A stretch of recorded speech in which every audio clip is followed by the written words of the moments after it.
अस्सलाम वालेकुम जी, आपका होस्ट सईद अहमद अली आपकी खिदमत है। हमारा यूट्यूब और फेसबुक चैनल ये है पाकिस्तान देख रहा है। लाखों करोड़ दूसरा हस्ते मोहम्मद मुस्तफ़ा सल्लल्लाहु अलैहि वसल्लम और आलम मोहम्मद पर अडयाला जेल से रात की एक बड़ी अहम जो है वो रिहाई हुई है। और इसके बाद मेरा ख्याल है कुछ एक प्रेशर जो है वो एक बिल्ड जो हुआ था उसमें थोड़ी सी गुब्बारे में से हवा निकली नजर आई। कोर कमेटी जो तहरीक इंसाफ की उसके ऊपर एक और अपेक्स कमेटी बना दी गई है और उसकी क्या जरूरत पड़ गई थी और वो कितनी को अहमियत की हामिल होगी वो मैं आपको बताऊंगा। कोर कमांडर हाउस जो है पेशावर उसमें अली मीन गंडापुर साहब की मुलाकात, उस मुलाकात में कुछ नया बात आई है।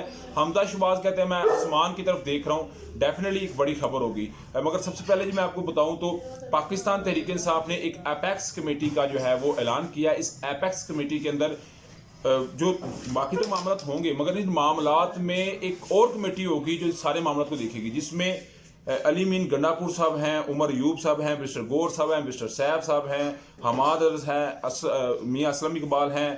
उसके अलावा अगर मैं बात करूं तो ओन अब्बास पब्बी साहब हैं। तो एक काफ़ी जो है लंबी फरिस्त आई और इस फरिस्त के अंदर हालिद खुर्शीद साहब जो साहब जीबी के वज़ीर हैं, तो इस फरिस्त के अंदर बड़ा मेरा ख्याल है वो जो सारे सियासी मामला को देखा जाएगा और देखा जाएगा कि किधर कोई कमज़ोरी है, उस कमज़ोरी को पूरा किया जाएगा। उसके बाद जो है वो इमरान अहमद खान ने सबसे वो मंजूरी ली जाएगी। एक बड़ी अहम खबर है। उधर जो है फवाद चौधरी साहब उनकी जमानत हुई है अडयाला जेल से, रात 12 बजे उनको रिहा कर दिया गया। एक्चुअली मामला ये हुआ था कि जो फवाद चौधरी साहब है 2 दिन पहले उनकी हो चुकी हुई थी, मामला तय हो चुके थे मगर उन्हें रिहा था किया जा रहा और उन्हें कुछ प्लाटों के कब्जे के मामले के अंदर उसके अंदर कोई गबन का मामला था, तो उन्हें जी रात 12 बजे रिहा कर दिया गया। तो मेरा हाल है अभी ये देखना पड़ेगा कि फवाद चौधरी साहब जब तक पाबंद सलासा थे, जब तक अदालतों में पेश होते थे तो तहरीक इंसाफ की बात करते थे, अभी वो किसी बात करेंगे एक बहुत अहम तरीन बात होगी जो हर बंदा चाहता है। उधर जी कोर कमेटी का एक मीटिंग होती है कोर कमांडर हाउस के अंदर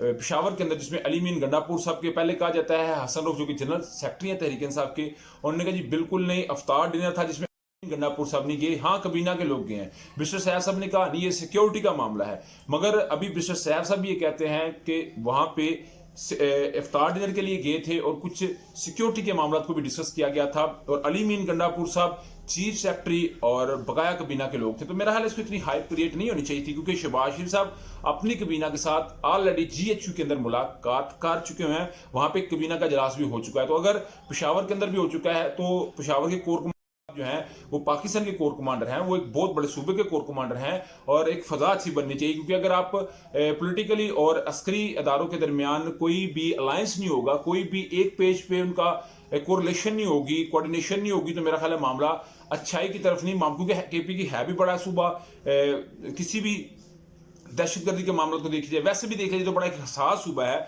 तो उसमें एक बड़ा जरूरी काम था।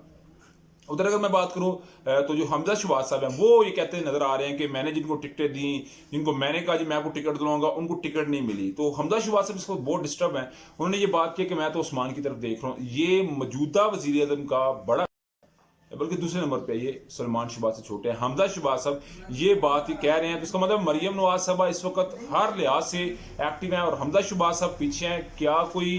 और मैं आपको ये बात बता दूं आइंदा ईद के बाद आप देखेंगे बहुत सारे मामला के अंदर नून लीग खुद चीखती चलाती आपको नजर आएगी। आपका समझता मुझे लाजमी करने से शेयर कीजिएगा। नेक्स्ट के लिए होस्ट को जय अस्सलाम वालेकुम।